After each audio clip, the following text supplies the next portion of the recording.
We're live. We're live. Hi, guys. We're live.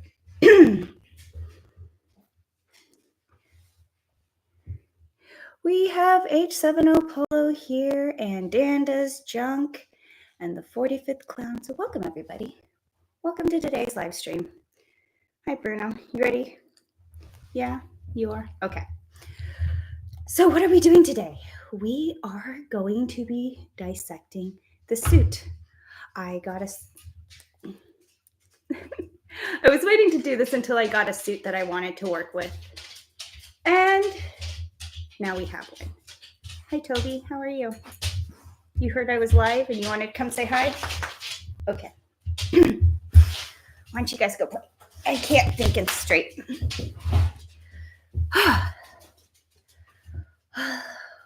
Welcome. We're here, we're live, and we're ready to go. I promise. So, I have a suit here. It is a tiny little suit. And Toby and Bruno are running around in the background. That's that little pitter-patter you hear. And this suit I was gifted from Not Top. Thank you, Not Top. Go check out his YouTube channel. He has one.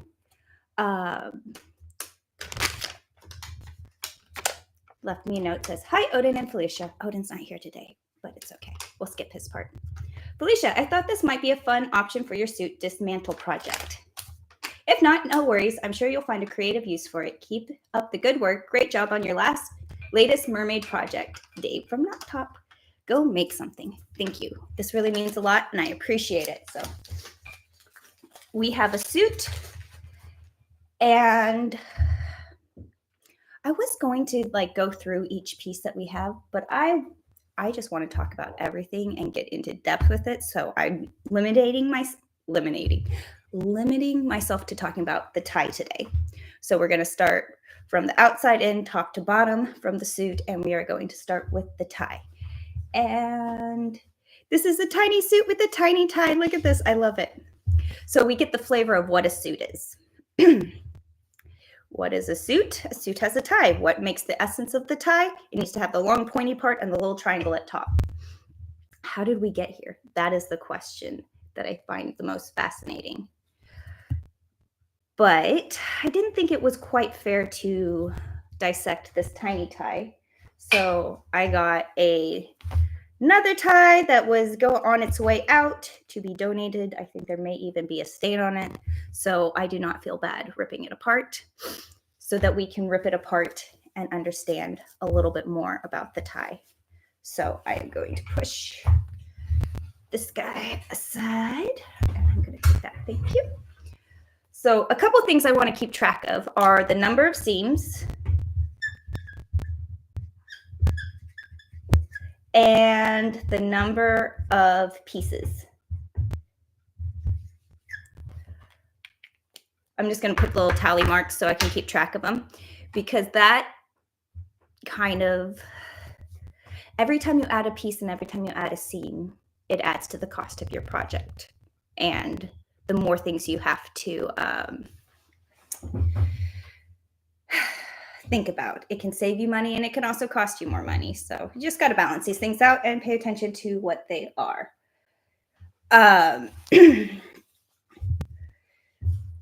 How did we get to a tie? That is a very interesting question. Historically, collars and shirts were two separate garments, two separate pieces, because you would wash your collar more often than you'd wash your shirt.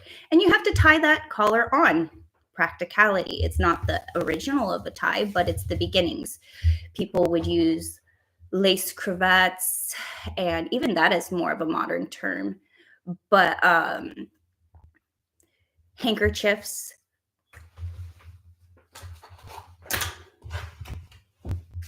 I love this book. This is a book on the art of scarf tying. And in the very front of it, can you guys even see? Oh, there we go. The basic folds of a necktie. You have the triangle fold. So these ones are both on their biases, and this one is not on the bias. What do I mean by the bias? when you have a piece of fabric, there's the strong fibers that go up and down. They're not as quite as strong fibers going side to side, but when those fibers are on a 45-degree with each other, they fold, and so it drapes. That's where you get bias cut dresses. What's so special about a bias cut dress? It can be a woven fabric and it stretches. And so since it stretches, it fits your curves better. So it's a better fit. Along the same lines with neckties. Here is a scarf. If we go on the up and down, it's pretty strong. We go the other direction, it's also pretty strong. But as soon as we go on the diagonal, it's stretchy. You can really see it when I stretch it like this. And woven fabrics are not naturally stretchy. So any stretch we can get, we can take advantage of. Now, that's where we get into more of the modern necktie, because you go from giant ties around the neck to keep your collars on, fancy knots. But it's not till like the 1920s, I want to say 1920s, because 40s is a little later, the Lanford tie. What's so special about that tie? The tie gets cut into 3 different pieces so that they take advantage of the biases going around the neck, so it fits around your neck more comfortably. Why do we want it to fit comfortably around our necks? Because people are starting to wear these every day as everyday garments, and it's becoming more and more mainstream. It's nice to have a big fluffy cravat or scarf around your neck. It shows a lot of wealth, status, color, style, personality. Main reasons people wear neckties today. But it's becoming more and more mainstream that you're seeing them on people, so they need to be more and more practical and more comfortable.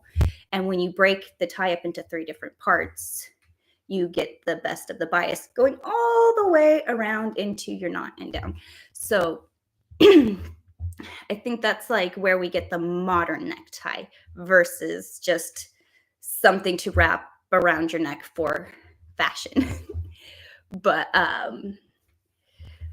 so I want to kind of see how many pieces are in this modern necktie and how we kind of got here. I need a seam ripper. I have one of those. Wolverine scratch. Happy Halloween. Yes, happy Halloween, everybody.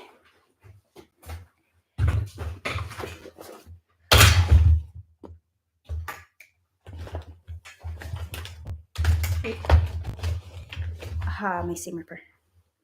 Although I do have an X-Acto knife, because sometimes I just want a sharp blade and not this little protective thing. But anyways, happy Halloween, everybody. I hope you guys are having fun, whether you're passing out candy, watching scary movies, or partying and getting dressed up. I hope you have the happiest of Halloweens. She's writing on tables. Yes, I am writing on the table because this is a glass table, and if you can't tell, I have a bunch of notes here.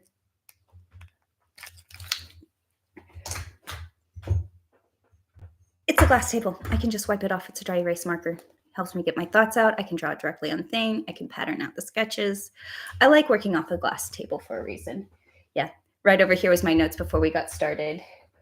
I wrote down a whole list of just different types of ties. We have the cravats, we have the lace ones, we have the bandana, we have the string ties. Oh yeah, we can't forget bow ties. Bow ties. That's where you also get into the biases and the ties. Abraham Lincoln is my favorite example of how to tie a bow tie because you can see it.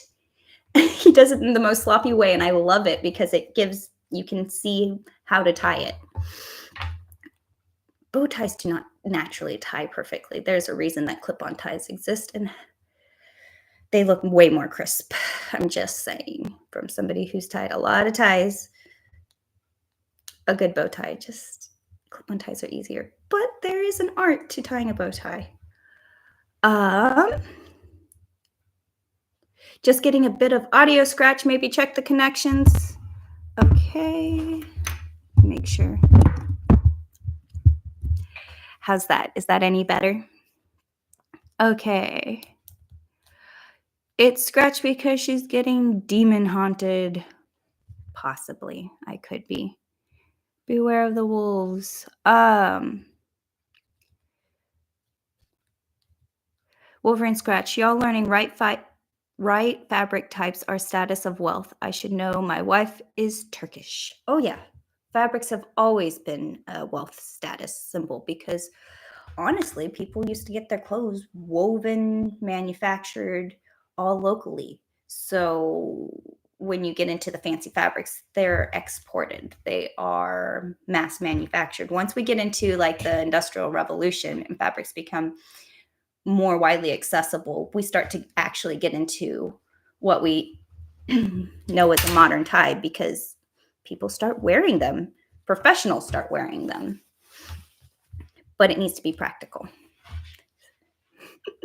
I love it. Suits are very practical garments. They're simply complicated, and they're very complicated and very simple for very simple reasons. I love it. Okay, Felicia, in a tie. You like my tie? This is the only tie I own. I don't know what these things are on it. I'm not sure if they're like donuts of some sort, brass knuckles, or some kind of like red blood cell. Tell me what you think it is. I have no idea, but I love this tie. But it's my only tie that I own personally, and I'm not going to rip it up.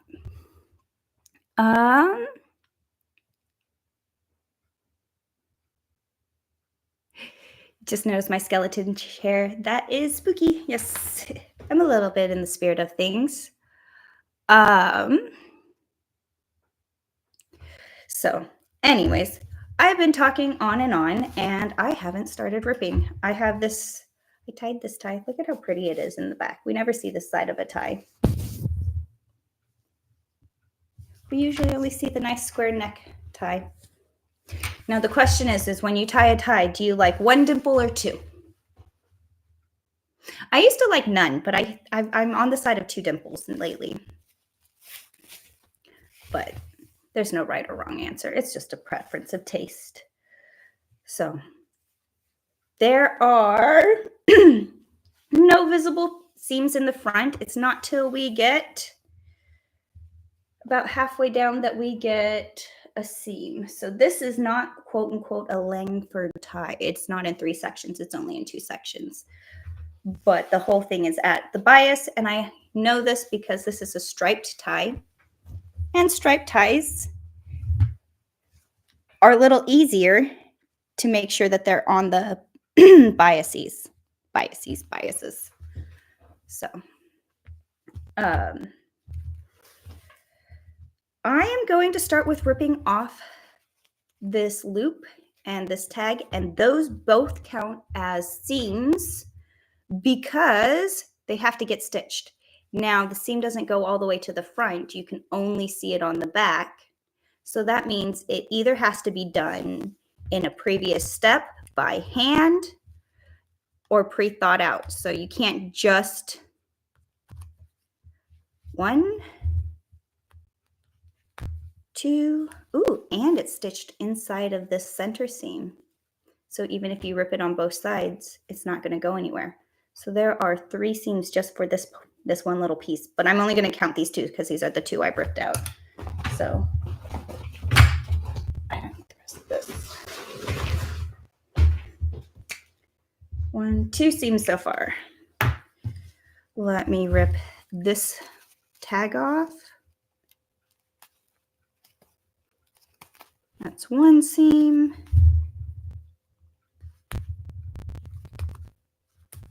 2 seams. So those are honest, well, the tag, if you're making a homemade tie, you're not going to have to worry about those seams.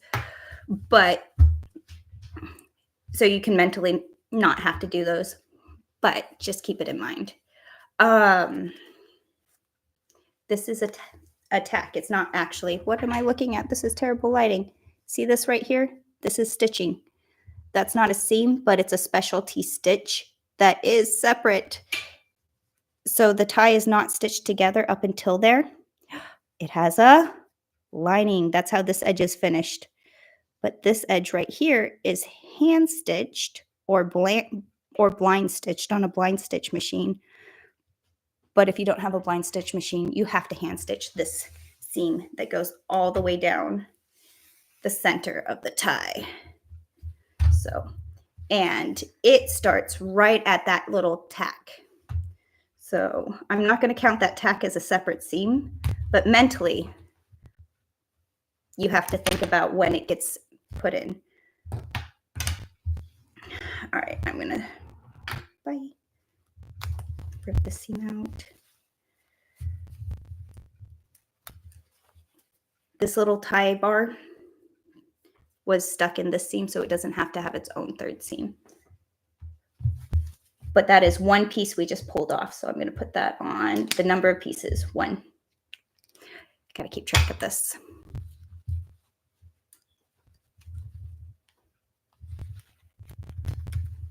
Okay. Oops, I see more pieces.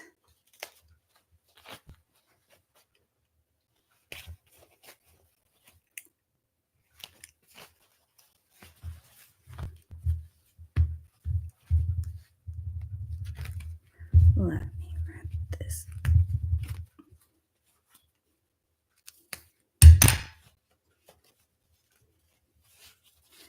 wonder if I could just, how far I could.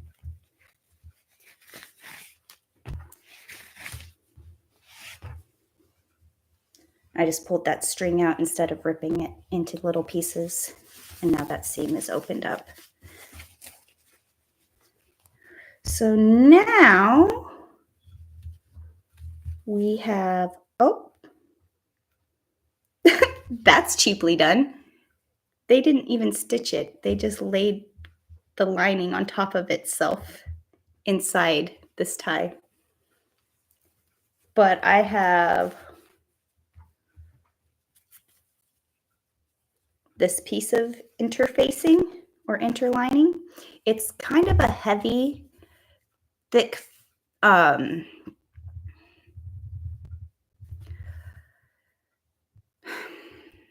fabric that I would most describe this as is, why is my brain shutting down at the moment? Flannel. That's the one. It's like a really thick flannel, It's fuzzy on both sides, like a lightweight flannel, but it's really dense, like if you had a denim flannel. So that's what this interlining reminds me of. It doesn't seem to be very frayy. I can pull pieces off. But it looks like there's a piece attached at this end and a piece attached at this end, and they didn't bother sewing them together in the middle, which I guess saves them a step. Felt, no, it's not felt, but it has, it would feel like felt, except for it's actually woven together instead of being a non-woven. So it's like, but, and then on this end, where it goes from being blind hand stitched to the lining, there is another tack. So I'm going to rip that out. And now we have, oh, look it, another tag. It says made in China, 100% silk. And then RN121148. I find it very interesting that you can tell how old a garment is sometimes by their fiber content labels. Like when they started making you like say what's in your garments and stuff. Anyways, let's rip out this lining. I'm going to start at the little side and then we'll do the bigger end. So looks like they probably sewed it. Oh, this wasn't even stitched in. I just flipped it inside out. I wonder if this side's stitched in now. I'm just going to flip this inside out. The answer is no. Nope, nope, nope. It wasn't even stitched in. I love it. I love it. I love all these shortcuts. So it's really clean. It's a nice heavy piece of interlining. Good weight to it. I know it says it's 100% silk. I wonder if this is 100% silk. Silk has a smell to it. I know. Why are you sniffing? Silk has a scent. It could be. I'm not sure. I don't know if they have to technically say whether the interlining is silk or polyester or 100% glue. Okay, so I'm going to count those as 2 separate pieces for the interlining pieces. So we have 3 pieces disconnected all. Yeah. Okay, so I turned it inside out at the ends, and it looks like there's a piece of lining on the small side, and it looks like there's an extra piece of interfacing.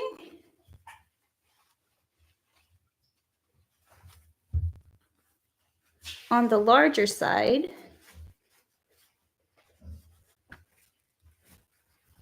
it doesn't feel like there's ever been any adhesive on it, so I don't think it was ever glued into place, but I think it's added for more structure and support.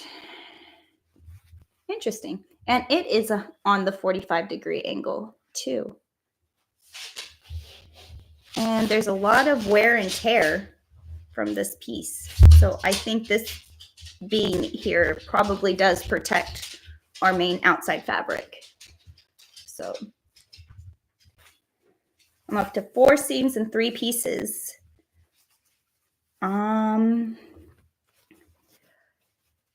This looks like it is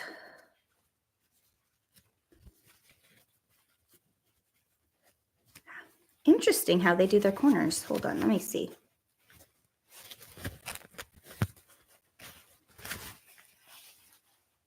Okay.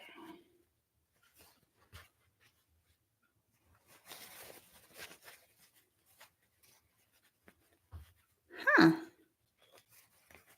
That is so precise. The way they fold it, it makes me wonder the order of operations of attaching these 3 pieces together. What do I mean? Okay, so when it is folded this way, you see just a little border of the pink, which is the outside fabric.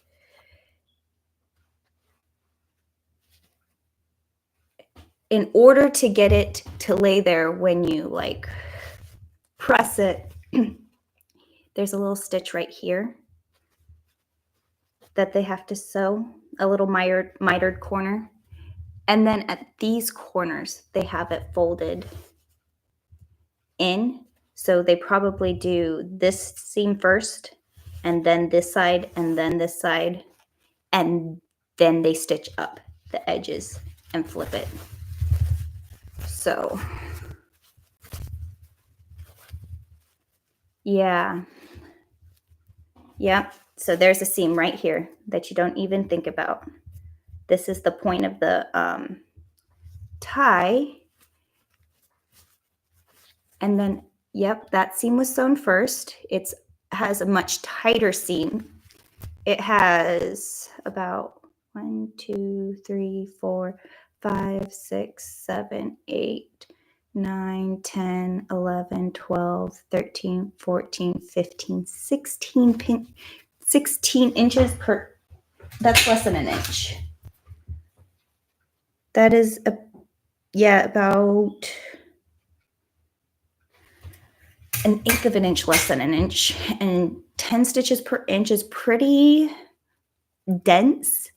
This is about 16 in less than an inch. So that's a very tight stitching because that corner needs to be very tight, and they probably pull on it. And so, but in comparison, this stitching right next to it, I wonder if I can, so this is really tight stitching. And then right here, it's very loose giant stitching. I am so sorry. This lighting is terrible. But this stitching doesn't have to be as tight because it doesn't have the same kind of stress and wear and tear that the other stitches have. So this one, if we're only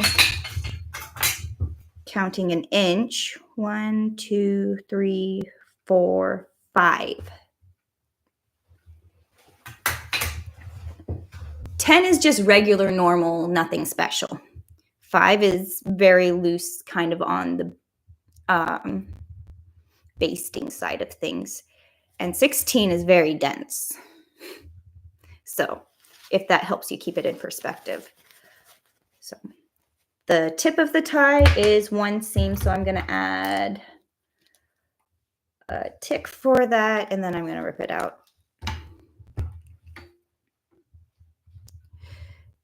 I hate these really tightly stitched in seams because they're not easy to rip out. And that is why they're nice and tight and stitched in seams, because they need to be very dense. They want them to be permanent, and it does help with things. But when I'm sewing, I get a little superstitious, like, oh no, I shouldn't backstitch this, because if I backstitch this, I'm going to have to rip it out. But if I don't backstitch it, then I won't have to rip it out. Makes no real logical sense. But I'm like, oh, dang it, I sewed it so well. Now I'm going to, redo that. Okay, so I ripped that seam out, and you can see it right there. It's no longer attached. Like I said, that would have been first, this would have been last, and this would have been second. Either side, it's even. But so we counted that one. Let's do these 2 triangle sides, and this is a seam and this is a seam. I'm counting them separate because it looks like they were sewn separate. You can, if I pull this thread, it's not going to take out both sides. Oh, it is. So it's 1 seam, not 2. There we go. Ripped that seam out. It's no longer attached, so that was only 1 seam. Boop.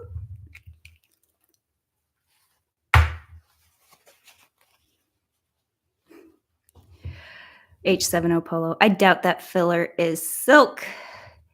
That label is a lie. Ha ha ha. I don't think the interfacing needs to be what the outside fabric is. And it's okay. Just curious, you know? All right, just ripped out this side. And now let me rip out this side. I really only need to pop up the thing, and then I could pull out the whole thread so I don't have to rip each stitch out. So that's 2 more. And now I have this little triangle, and you can see where it has been pressed and stitched. The secret to professional looking garments is to press as you sew. That is really honestly the biggest difference. It's not the complexity of the garment. It is how crisp it has been pressed. And as you press throughout the process, it turns out into a much better garment. And you can tell that this has been, this I doubt is silk. This is like 100% polyester, I bet. And the lines have been melted into the fibers, and it's going to hold its shape nicely, prettily, and without you ever even noticing it. So we got a lining piece. So I'm going to count that piece that I just ripped off. We're up to 4 pieces. And when I ripped that one off, oh, this one's still kind of caught in that. Another reason that they did a really fine stitching at the tip is this fabric is a very loosely woven fabric. You can see that it's fraying and like coming apart really easily, but it is solidly in where there's a lot of little stitches. Like,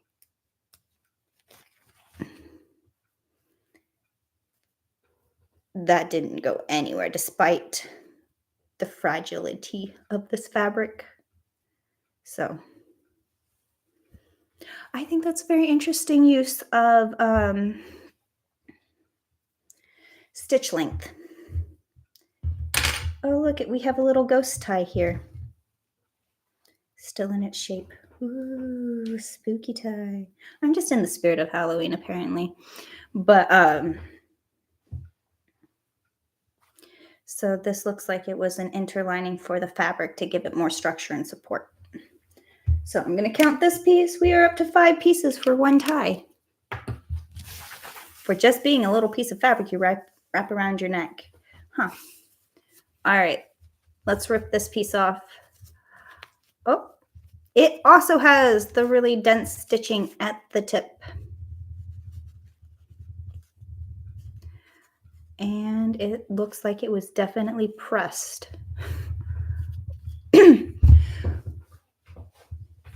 I have made ties in the past, and going back and referencing an actual tie helps so much when you're actually sewing it together.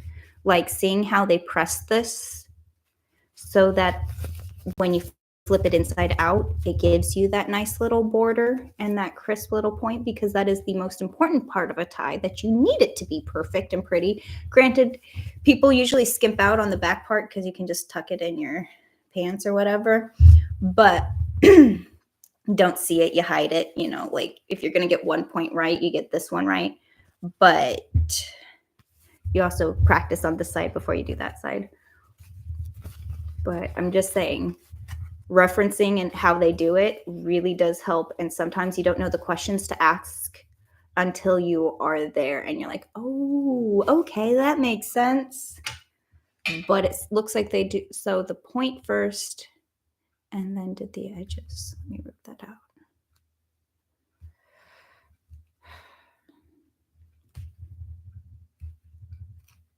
When they are really dense together, you can't just pull the thread like I have been pulling the thread, because it will just pull it tighter and tighter. You have to go bit by bit. But when it's loose, you can just like pop the first one and then pull the whole thread out in one piece. That's my favorite way to do it. It's the quickest. But you have to be careful. You don't want to make yourself tighter knots. Those are the worst. All right, so before I forget about that seam, I did the teeny tiny seam. That's been marked. All right, now I'm doing this seam that goes up and down the point.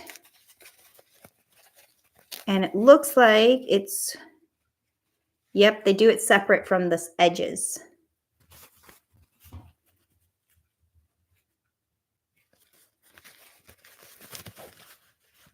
So it looks like the edges were sewn last. So the first was the tip, then the triangle sides, and then the edges. So mark that edge that I just did. Get the other point right here.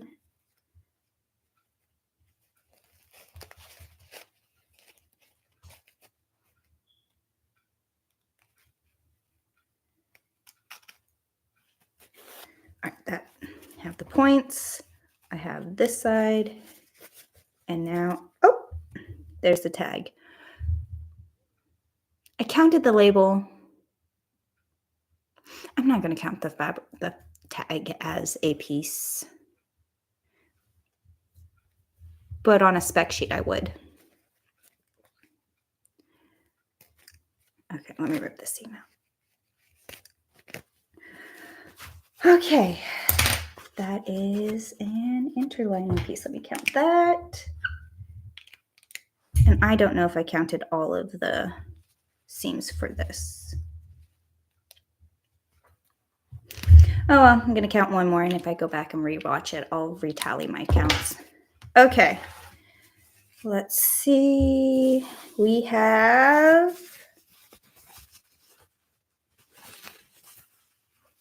there's our 3-piece. We have a seam here and a seam here. What? So this big giant tie is 1 yard. 2 yards long, but it's cut on the bias. And so is this piece. Has 2 seams. Look at how much it stretches because it's on the bias. And because it stretches, it also folds around curves really easily without wrinkling.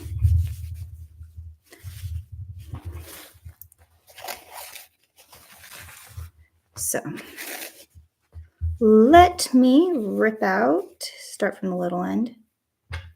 And ha! Here's this piece. I'm going to lay it on the table.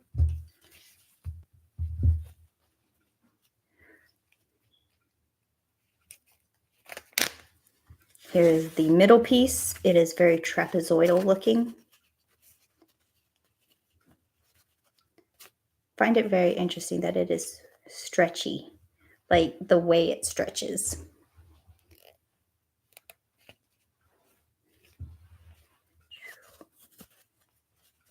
It's definitely on that 45.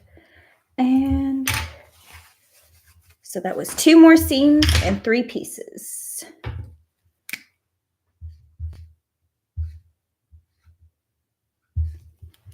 All right, we're up to 9 pieces. If I count the tag, I'll have 10 whole pieces. Counting the tag. All right, we have 10 pieces, including the tag, for 1 tie. And with those 10 pieces, we have 12 seams that you have to think about when you're making this tie. Granted, you can eliminate this middle section and do the bottom tie. You can do the tie in 2 pieces, but I don't recommend doing that. And it's very expensive to do the tie as 1 large piece. I think the 3-piece tie allowed more practical manufacturing. It's not as much fabric waste. When you are cutting on the bias, you are sacrificing a lot of fabric. When you have to go to cut out fabric or you have to cut out projects, just think about foam. Try and fit all your pieces on the foam. You kind of like smoosh them as close together as you can, and you got to see how many pieces you can fit on 1 square. Well, with fabric, you have to make sure that every piece follows its biases. So if it's this shape, you have to fit it on, making sure that it has its grain line perpendicular. So you can't just squish it in there and kind of tilt it. If you do that while you're cutting out your stuff, oh, I just made it work. That's when your stuff starts to curl on you and just kind of pull funny. And you're like, why is it just wonky here? It's because it's not straight of grain. It really does make a big difference. So when you're cutting on the bias, you're just complicating the whole shape of everything. And it's very wasteful for fabric in general. But if you're doing long, skinny sections, I feel like ties are very practical use of fabric, even though it's on the bias. If you're only cutting out 1 tie, it wastes a lot of fabric. If you're cutting out a lot of ties, when you start to scale up, it actually is a lot less waste than you think. But honestly, the amount of time and energy that it takes to make a tie is totally worth it to just get it already done. I bet you there's already 1 secondhand made that you can find in the right color.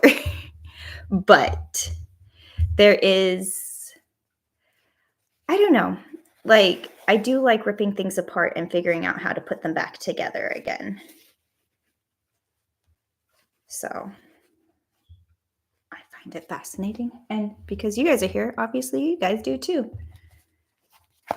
I got this book. It's Tailored Garments, Women's Institute of Domestic Arts and Sciences, Scranton, Pennsylvania.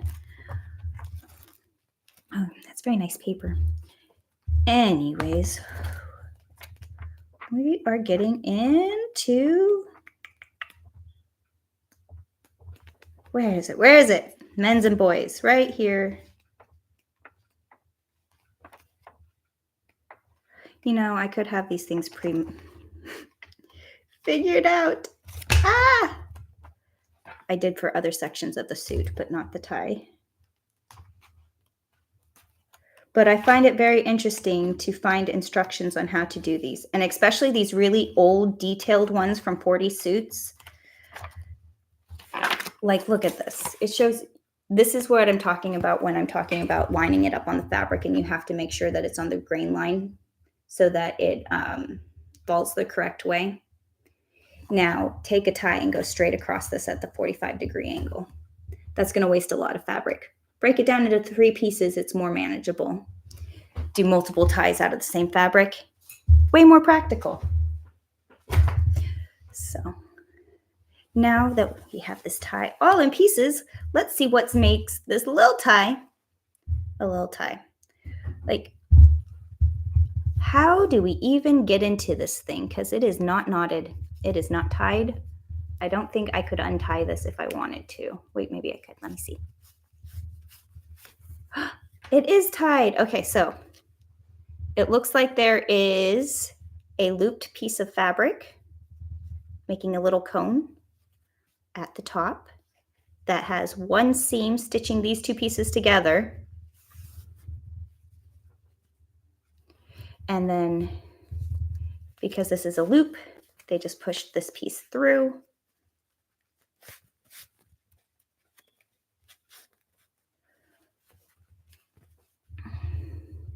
To make it look like that. I love it. Knot top, do you think those inner fabric sections have a specific name in the tie making world? Yes, I believe they do. The 3-piece tie I know is specifically a Lanford tie style. Lang Ford, like the car, Lang Ford style tie. And I believe they do have pieces. If anything, it's like the front face, the back, the tail, and the neck. They're probably something super simple like that. But yes, they definitely 100% do have a standard name probably throughout the industry. But what's really nice about the garment industry is that although we label our pattern pieces for our help and such, there is very little actual labeling that needs to go on to garments themselves, like the pieces themselves, like the pattern pieces, because all you need is the outside shape. And how little language is actually communicated on patterns. A lot of it is the grain lines, the notches, the standardizations of the pieces, because they go through all around the world with people of different languages working on the same garments often.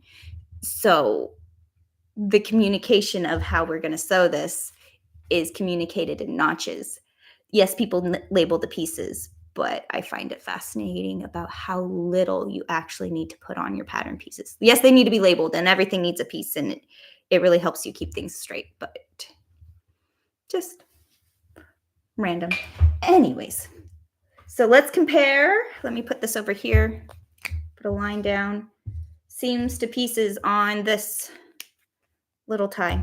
So I just ripped off an elastic piece. I'm going to count this as a piece, but I'm not going to count these knots as seams because I'm not. So we already have one piece. We have an elastic band. And it doesn't need any finishes because they just used a black piece of elastic. I love it. They didn't even bother to match thread colors. There's a navy thread and a golden thread on a silver tie. Please excuse my nails. I had a Sharpie explode on me right before this stream. Anyways, this has a blue and a gold thread, so they just used whatever thread was in the machine. They didn't bother matching. They probably made a ton of these. So that's one seam.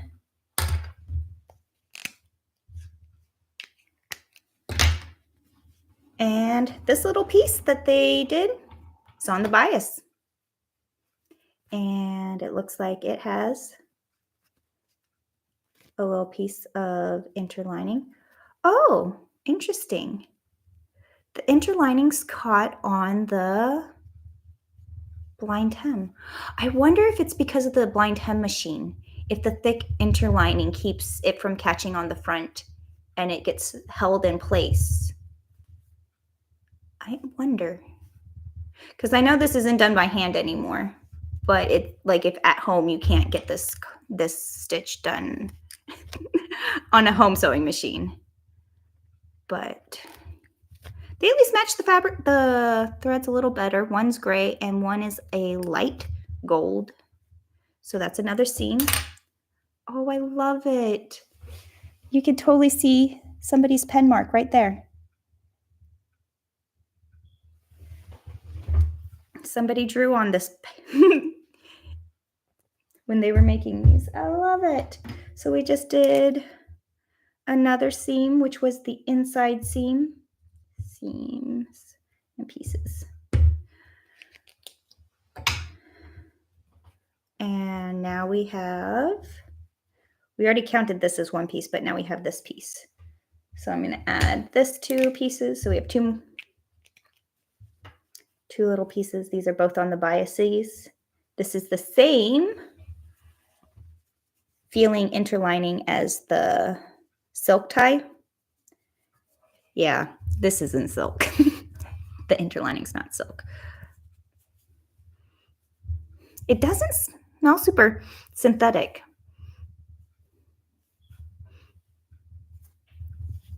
You know what? I think I'm just smelling my perfume. Anyways, okay. So let me put these pieces over here as opposed to mixing them with those. But they're using the same basic tie interfacing. All right, now this one, I don't think this is a separate piece. Let's rip down this seam right here, the big long seam. It doesn't have a little stopper where it's still flappy. This seam is totally sewn. I wonder if I can just flip this inside out. No, I can't. I think my hypothesis was right. I think they caught, when they were throwing this through the blind hem machine, they were catching this thick interlining as they were stitching it. And that's what's holding it in place. So, and I think the blind hem machine using a thick interfacing keeps the nice fabric on the outside safe. So, okay, let me rip that seam up.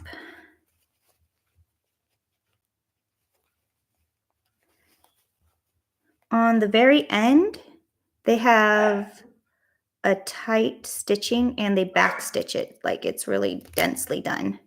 Oh, there we go. Oh, that was holding.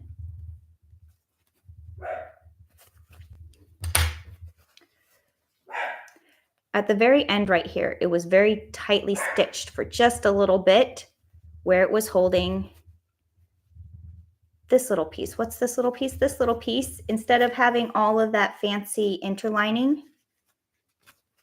in it, it is this piece of fabric's folded over and stitched on this side, so it's not a whole separate piece. I have to rip out this seam.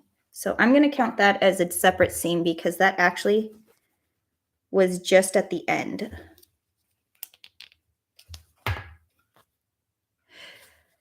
No, that's not a separate seam. It's still part of this seam. They just did back stitching. That doesn't count as a whole separate seam. I don't know what I'm trying to do. I think I'm just excited to count how many seams there are. Okay, let me rip the seam out. All right, that's one seam. One long seam. Okay, and here is the piece of interlining, which is about the same size as the back piece of this. So now I still have this. Oh, I have one piece. So that was the interlining for this. And then this is one piece. So we're 4 pieces. And then we have this seam right here holding it all together. Okay. Hi, Toby. How are you doing? Am I taking too long? Come say hi. Hi, Toby. Sorry, Toby needed a second. Okay, so this looks like it's just a little piece. They have the 45-degree angle right here. This is a straight line. It looks like it was folded and folded and then folded and folded. All of this heat pressed into the polyester so it remembers what it's supposed to do. Exactly. So this little tie had 3 seams and 4 pieces.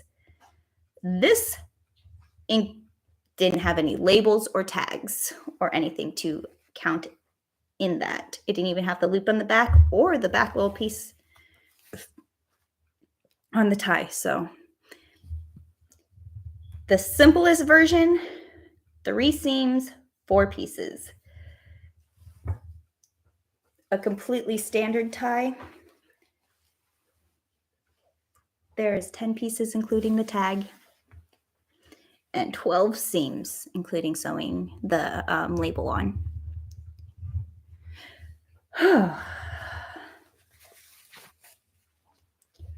I feel like I learned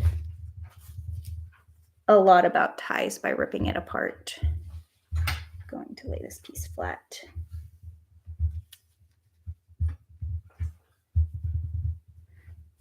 I think this is the biggest piece that you need. Yeah. I think the most practical use of your fabric would be to cut out multiples of these, or when you're cutting out a bias cut dress. But whenever...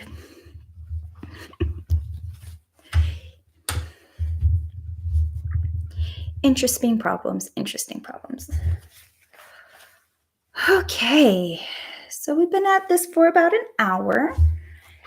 I think I ripped that suit up pretty good.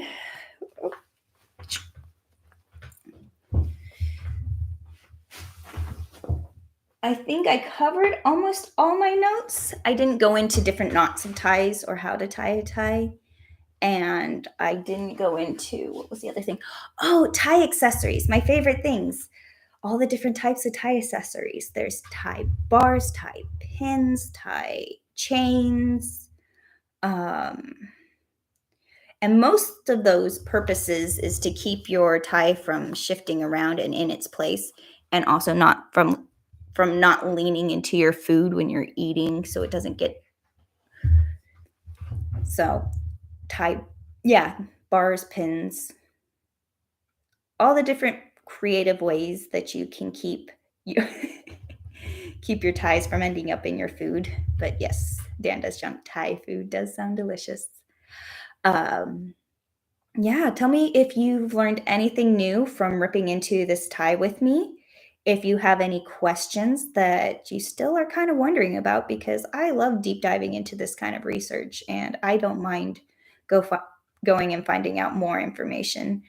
I believe the actual history is the Croatian army was wearing it like ties for practical reasons to keep their jacket collars on. Like I said, keep your collar in place. And the king saw it and was like, wow, that's such a cool fashion statement. Now everybody in court must wear these cravats. Wait, did they call them cravats then? They called them... Wasn't a tie. Anyways, it's okay. I'm just live on the spot. But the French king was like, look, this is the new fashion statement. And we've kind of taken it from there. And I love where we're at now. And you need to know the rules in order to break them. And I feel like that's the same with the ties. You had to know the rules of what a tie really, in essence, is in order to know what you're actually breaking, like what rules you're breaking. Oh, I need that to be most important part. We have this shape and it looks clean and it's this. So yeah, I think it's important to know the rules in order to break them. And I am A-okay with breaking the rules. Not top. I didn't realize how many layers there are. What is the current proper length of a work tie on men? That's a good question. I believe that is Googleable. On every guy, it's different. It needs to hit like a few inches past the belt. But you don't want it to get bunched up when you sit down because it needs to lay nice and flat in your lap. Also, when we get into suit jackets, we'll talk about that you're not supposed to button up the bottom button on your suit. Who would have known? That's an unspoken rule. Everybody knows, but nobody knows. Nobody talks about it. But why do you do that? So you can sit down comfortably. The length of your tie depends on how comfortably it's more has to do with your torso and where it's going to hit when you sit down. And so some people, they need a longer tie, and some people can get away with a shorter tie. And if you need to, if you have a really long tie, like this one's a little bit big for me, I could take the excess and just tuck it and then not have to worry about it. But it gives me a thicker tie. And if that's the look I'm going for, that's all cool. But the thickness and the thinness of ties go in and out of fashion. And honestly, with any fashion, it's like if you rock it, you rock it. If you don't, if you don't want to, you're not going to. It's okay. Like I did. Like this tie. I'm going to wear this tie. Just got to wear it. But yeah, the silhouettes go in and out of fashion. I like those weird 70s, like 80s, 70s brown ties that are striped on the biasy. I don't know. I always look for those at the thrift stores.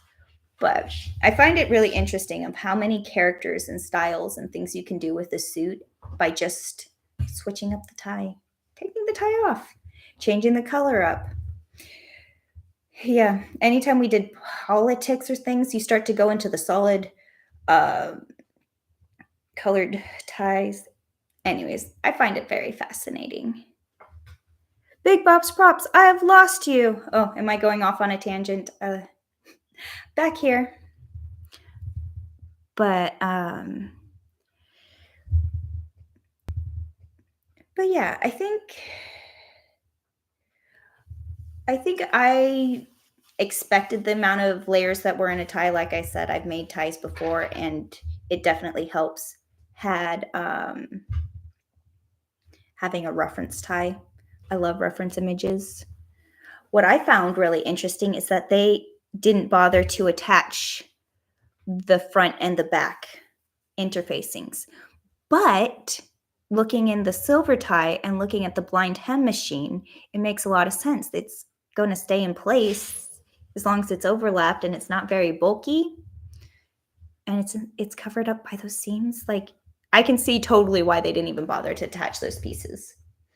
And they just sewed them in place using the blind hem machine. That I found interesting. I wasn't expecting that. And this piece I don't always find in a tie. I think it really was there to protect this fabric. I think this fabric has it's a really nice good silk for this, but I think this fabric gave it a little more structure and support.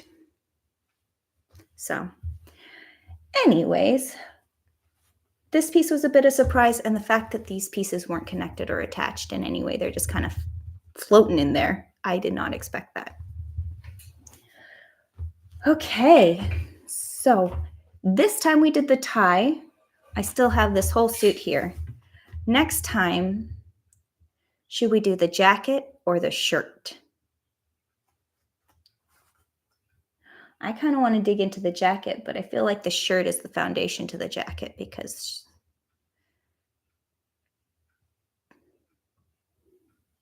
I'm kind of leaning towards the shirt. I think we're going to do the shirt next time. At least that's my plan. Okay, so thank you guys for joining me. I think this is where I'm going to call it. Feel free to ask me any questions in the comment section. I will answer them the best that I can. And we'll keep ripping the suit apart. And thank you again, Not Top, for the suit donation. I very much appreciate it. And I think being a child-sized suit helps with the conversation of what, in essence, makes a suit a suit. Okay, until next time. Thanks, guys. Bye. And end stream.